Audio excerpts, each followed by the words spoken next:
Gen Z is perhaps the most divided generation out of them all.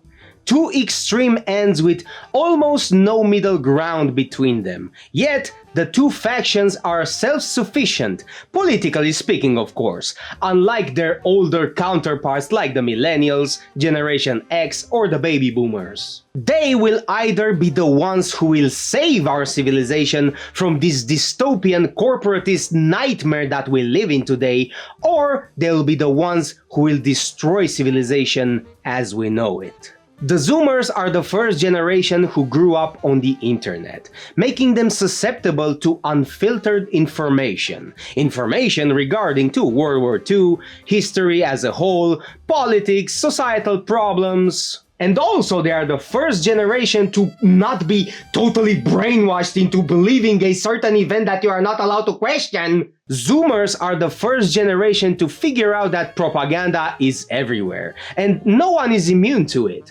making them have this crisis of identity, hence why they are the most diverse, divisive, disjointed, and divided generation out of them all. Zoomers are perhaps the generation with the highest IQ out of them all. Not because there is an even high average, but because the peaks are very high and the lows are pretty low. Zoomers tend to fall more on the introvert side of the social spectrum, growing up on the internet and not socializing as much as the previous generations. Now, there is this common misconception that all Zoomers are like this. This is the image of the Zoomer generation, but that couldn't be further from the truth. Although the truth is much more grim than that. Let's talk about the ugly side of Generation X. Thanks to the internet and social media, Zoomers have branched into two main factions, the right wing and the wrong wing. Let's talk about the latter.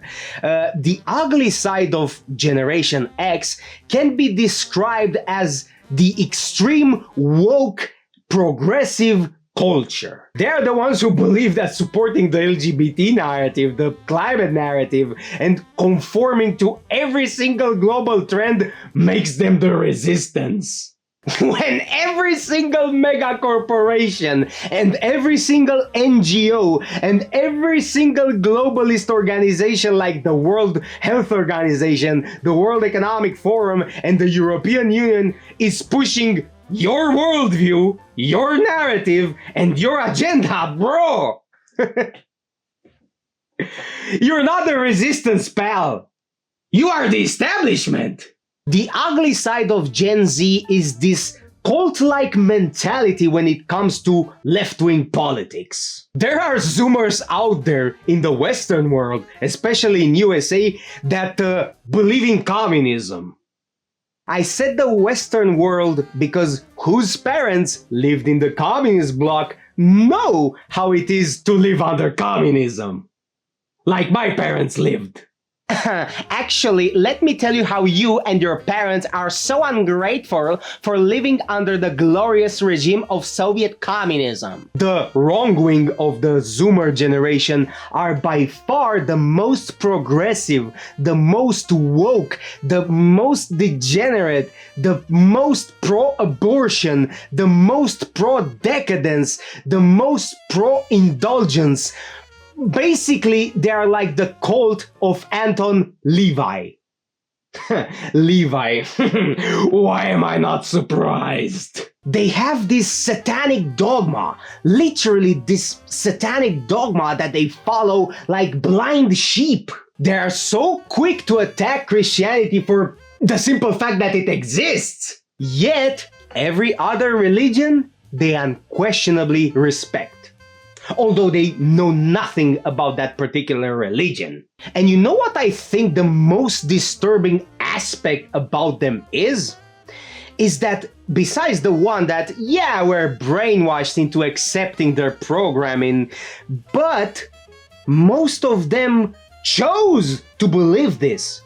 And this is terrifying. And now let's move on to the great side of the Zoomer generation. And that is the nationalist, traditional half of Gen Z. The other half of Gen Z, as this recent tweet says, Gen Z looks like the Hitler Youth. It's funny because it's kind of true. The other half of the Gen Z are the most traditional, right-wing, nationalist, and religious generation out of them all in more than 100 years. And I think that is because of the internet. And because of information that was hidden for the masses for generations regarding a certain event. And you know what? It kind of shows that a lie can only get you so far. Not only because of that, but because of the rise in those right-wing movements and those right-wing political parties throughout Europe and America are a direct consequence of decades and decades of tolerance, or mass immigration from third world countries into the Western countries. Decades of brainwashing into accepting this Zio-Global Homo narrative and this climate narrative. Young men are turning away from modernity. Young men embrace gym culture, embrace Christianity by the millions. Yet, you never see that on the news. I wonder why. Young men embrace tradition. Western young men embrace their cultural heritage and their ancestral roots.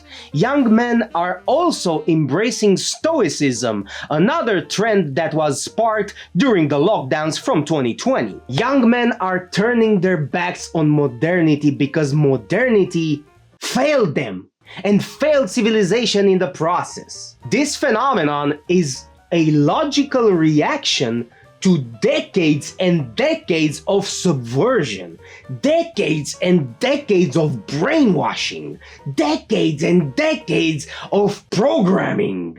And this phenomenon was bound to happen sooner or later. And in my humble opinion, that is a beautiful sight to behold. Nature is healing. So yeah, that's all I had for today. I guess this series about generations is done. Or is it? Dun dun dun! Subscribe, you silly Billy!